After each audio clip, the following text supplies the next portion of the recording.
અમદાવાદમાં 77માં પ્રજાસત્તાક પર્વની ઉજવણી થઈ રહી છે, ત્યારે ગુજરાત પ્રદેશ કોંગ્રેસ કાર્યાલય ખાતે પણ ઉજવણી કરવામાં આવી। ધ્વજવંદન કરીને પ્રજાસત્તાક પર્વની ઉજવણી કરાઈ। કોંગ્રેસ પ્રભારી મુકુલ વાસનિક, પ્રમુખ અમિત ચાવડા ઉપસ્થિત રહ્યા। ગુજરાત કોંગ્રેસ પ્રમુખ અમિત ચાવડાએ ધ્વજવંદન કર્યું।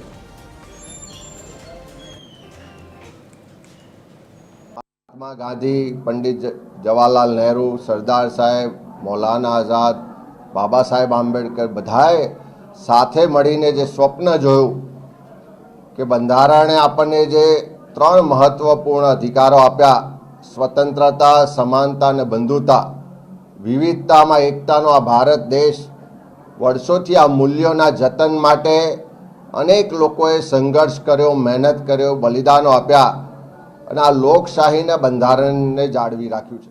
हम यहाँ पर गुजरात प्रदेश कांग्रेस कमेटी में ध्वजारोहण करने के बाद सभी यहाँ पर एकत्रित ये संकल्प लिए है कि आज ही के दिन 1950 में जो भारत का संविधान लागू हुआ, उसमें जो भारत की परिकल्पना करी है, जो मूल उद्देश्यों को लेकर इस देश को आगे बढ़ाना है, वो तमाम मूल्यों के सामने आज जो चुनौतियां हैं उसका हम डटकर मुकाबला करेंगे।